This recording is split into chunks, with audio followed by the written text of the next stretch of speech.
முருகன் வழியில் திருக்குறள். வேலன் ஒரு சுட்டி பையன். அவனுக்கு முருகப்பெருமான் என்றால் மிகவும் பிரியம்.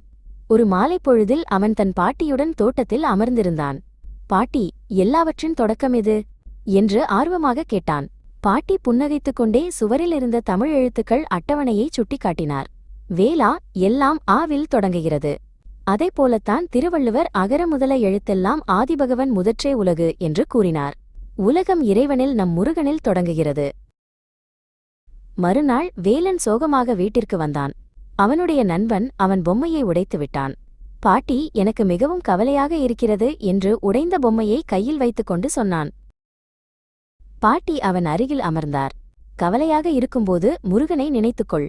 தனக்குவமை இல்லாதான் தாழ் சேர்ந்தார் கல்லால் மனக்கவலை மாற்றல் அரிது என்றார் வள்ளுவர்.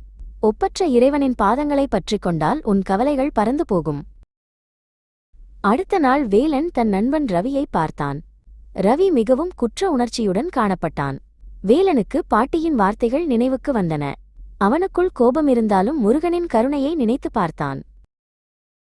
கோபப்படுவதற்கு பதிலாக வேலன், பரவாயில்லை ரவி, நாம் இருவரும் சேர்ந்து இதை சரி செய்யலாம் என்றான்.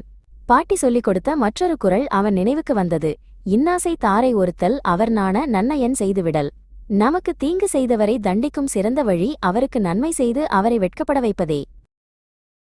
சிறிது நேரம் கழித்து இருவர் சத்தமாக சண்டையிடுவதை வேலன் கேட்டான். அவர்களின் வார்த்தைகள் கடுமையாகவும் விரும்பத்தகாததாகவும் இருந்தன. அது அவனுக்கு ஒருவிதமான சங்கடத்தை ஏற்படுத்தியது. அவன் பாட்டியிடம் ஓடினான். ஏன் அவர்கள் அப்படிப்பட்ட கெட்ட வார்த்தைகளை பேசுகிறார்கள்? பாட்டி பெருமூச்சு விட்டார். என் கண்ணா, அவர்கள் திருவள்ளுவரின் அறிவுரையை மறந்துவிட்டார்கள். இனிய உளவாக இன்னாத கூறல் கனியிருப்ப காய்கவர்ன் தற்று.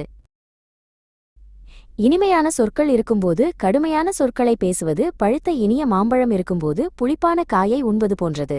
முருகனின் வார்த்தைகள் எப்போதும் அருளும் இனிப்பும் நிறைந்த மாம்பழம் போன்றவை என்று கூறிக்கொண்டே பாட்டி ஒரு பழுத்த மாம்பழத்தை அவனிடம் கொடுத்தார். வேலன் அந்த மாம்பழத்தை வாங்கிக் கொண்டு புன்னகைத்தான். அவனுக்கு புரிந்தது. முருகன் வழியில் செல்வதும் திருவள்ளுவரின் ஞானத்தை கேட்பதும் இந்த மாம்பழத்தைப் போலவே வாழ்க்கையை இனிமையாக்கும்.